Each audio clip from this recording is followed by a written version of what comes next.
खुल गया खुल गया खुल गया खुल गया खुल गया खुल गया खुल गया। बाबा बलदेव दास महाराज की कृपा से खुल गया है राधा रानी फैशन पॉइंट। जी हाँ। डॉक्टर मयंक गुप्ता ने संभाला रेवाड़ी पुलिस अधीक्षक का पदभार, अपराधियों को दी कड़ी चेतावनी। संजय सिंह पत्रकार। बढ़ते साइबर अपराधों पर अंकुश लगाने के लिए जागरूकता की नितांत आवश्यकता।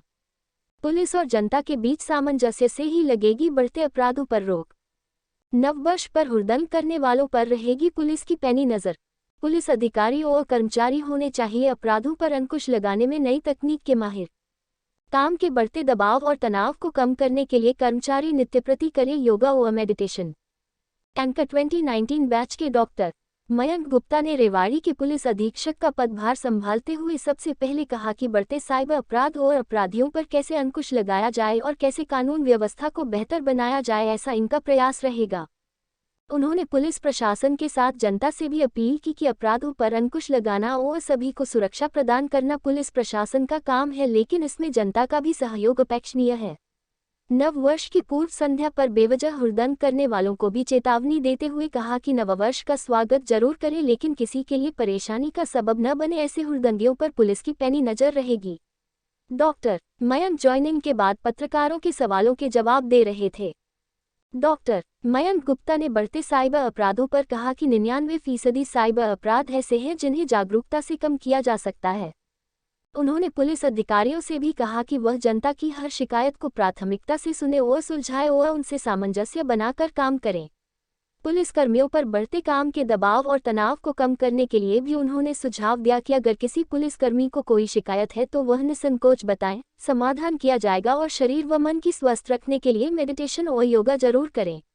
बाइट पुलिस अधीक्षक डॉक्टर मयंक गुप्ता रेवाड़ी। सभी हमारे मीडिया कर्मी बंधुओं का और उनके साथ ही उनके माध्यम से रेवाड़ी की समस्त जनता को सबसे पहले मेरा सादर नमस्कार।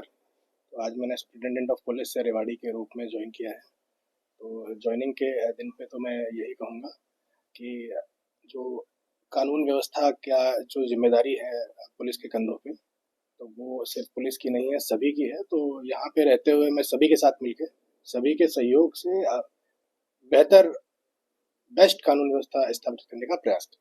साइबर अपराधों के बारे में बिल्कुल आपने ठीक कहा कि काफ़ी सारे साइबर अपराध आजकल बढ़ रहे हैं और गुड़गांव में भी जो मेरी प्रीवियस पोस्टिंग थी वहाँ पे भी लास्ट के 2 महीने मैंने साइबर अपराधों का भी डीसीपी के रूप में कार्य किया था। तो यहाँ पे भी एग्जिस्टिंग साइबर थाना ऑलरेडी बना हुआ है और वहाँ पर सफिशिएंट संख्या में आयुष तैनात हैं।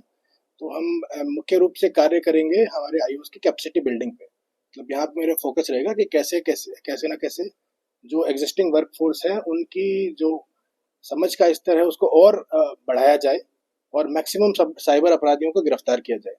दूसरा, अगर साइबर अपराध की बात में ही मैं एक मुख्य बात ये कहना चाहूँगा कि साइबर अपराधों में से लगभग 99% से ज़्यादा भी जो साइबर क्राइम है वो सारे प्रिवेंटेबल हैं, यानी जो रोके जा सकते हैं। तो उसमें एक अवेयरनेस की एक बहुत बड़ी जिम्मेदारी होती है।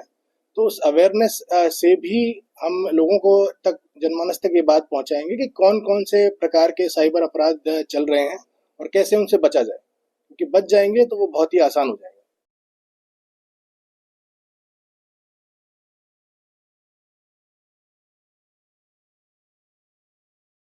बिल्कुल आ रहा है, 2 ही दिन अपने बचे हुए हैं। तो नव वर्ष में सभी से मेरी गुजारिश भी है और सभी को ये सलाह भी है कि आपका सेलिब्रेशन किसी और के लिए न्यूसेंस ना बने। तो अपना जिम्मेदारी से अपना सेलिब्रेशन करें और अगर कोई इस प्रकार का हुड़दंगबाज व्यक्ति है, कोई ड्रंक ड्राइविंग करने वाले युवा हैं, उन पे हमारी विशेष नज़र रहेगी और उन पे बिल्कुल कड़ाई से एक्शन लिया जाएगा। मेरा सपना इसमें दोनों चीज़ों के लिए है, एक तो हमारे पुलिस विभाग के जो मुलाजिम हैं उनके लिए है और एक जनता के लिए भी है। तो इसमें सबसे पहले तो ये है कि पुलिस और जनता के बीच में विश्वास बहुत ही ज़्यादा सुदृढ़ रहे, यानी किसी भी व्यक्ति को पुलिस को अप्रोच करने में बिल्कुल भी संकोच ना हो और अपराधियों के मन में पूरा भय पुलिस प्रशासन का रहे।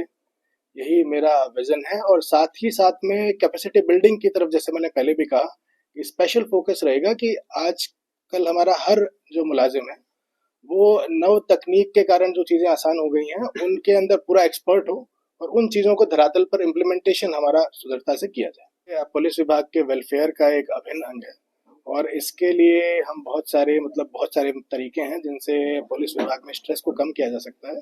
तो वही मैंने कहा कि तकनीक के इंटीग्रेशन से जो एग्जिस्टिंग वर्कलोड है उस पर भी हम कमी ला सकते हैं।